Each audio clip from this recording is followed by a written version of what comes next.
नमस्कार विद्यार्थी मित्रांनो, चालू घडामोडी करंट अफेअर डेली घेऊन येतो. आय एम पी प्रश्न आहे, व्हेरी आय एम पी प्रश्न आहे. प्रश्न उत्तर घेणार आहोत. प्रश्न बघा, कोणाच्या सन्मानार्थ 8 मे हा दिवस विश्व रेड क्रॉस दिन म्हणून साजरा केला जातो? त्याचे योग्य उत्तर असणार आहे हेनरी डुनट. पुढील प्रश्न बघा, T20 क्रिकेटमध्ये 350 विकेट घेणारा कोण पहिला भारतीय गोलंदाज ठरलेला आहे? त्याचे योग्य उत्तर असणार आहे युजवेंद्र चहल.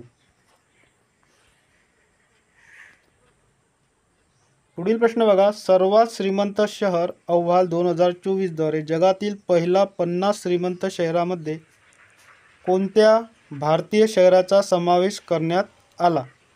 त्याचं योग्य उत्तर असणार आहे मुंबई शहर 24व्या क्रमांकावर आणि दिल्ली 37व्या क्रमांकावर.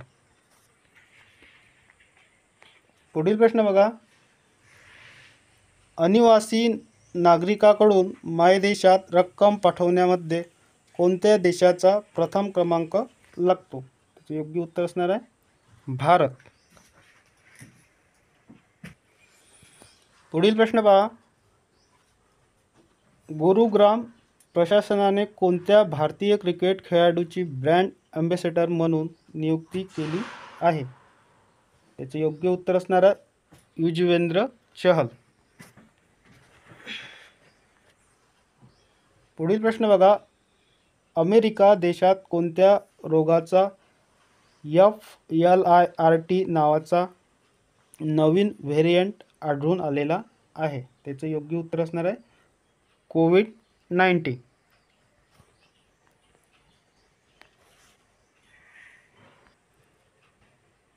पुढील प्रश्न बघा, पेटीएम मनीचे नवीन CEO पदी कोणाची नियुक्ती झाली आहे? त्याचे योग्य उत्तर असणार आहे राकेश सिंग.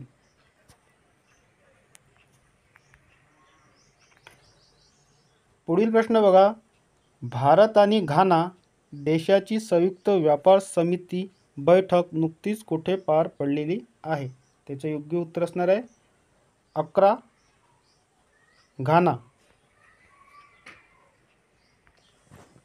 पुढील प्रश्न बघा,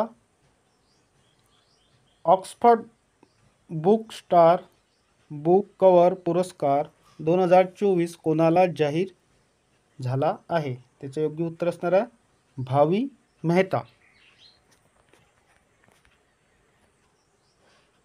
पुढील प्रश्न बघा, कझाकिस्तान येथे नुकत्याच पार पडलेल्या 22 वर्षाखालील आशियाई युवा बॉक्सिंग अजिंक्यपद स्पर्धेत भारताने किती सुवर्ण पदक जिंकले आहे? त्याचे योग्य उत्तर असणार आहे 7 सुवर्ण, एकूण 43 पदके जिंकलेली आहे. पुढील प्रश्न बघा, कझाकिस्तान येथे झालेल्या 22 वर्षाखालील आशिया युवा बॉक्सिंग स्पर्धेत महाराष्ट्राच्या सृष्टी साठेने कोणते पदक जिंकले आहे? त्याचे योग्य उत्तर असणार आहे रौप्य.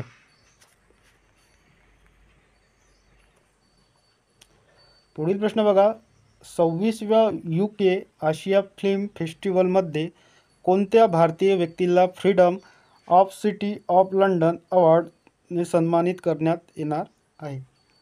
त्याचे योग्य उत्तर असणार आहे शबाना आझमी. पुढील प्रश्न बघा, महिंद्र खुला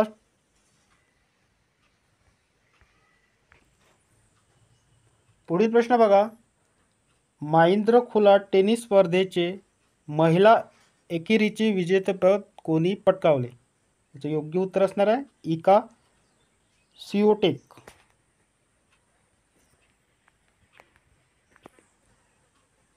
पुढील प्रश्न बघा, रस्ते आणि महामार्ग अर्थात रोड नेटवर्किंगमध्ये भारताने कोणत्या देशाला मागे टाकलेले आहे? त्याचे योग्य उत्तर असणार चीनला. पुढील प्रश्न बघा, वस्तू व सेवा कराच्या अपीलीय न्यायाधिकरणाच्या अध्यक्षपदी कोणाची नियुक्ती करण्यात आलेली आहे? त्याचं योग्य उत्तर असणार आहे संजय कुमार मिश्रा. पुढील प्रश्न बघा. व्लादिमीर पुतिन यांनी कितव्यांदा रशियाच्या राष्ट्राध्यक्ष पदाची शपथ घेतलेली आहे? त्याचे योग्य उत्तर असणार आहे 5व्यांदा.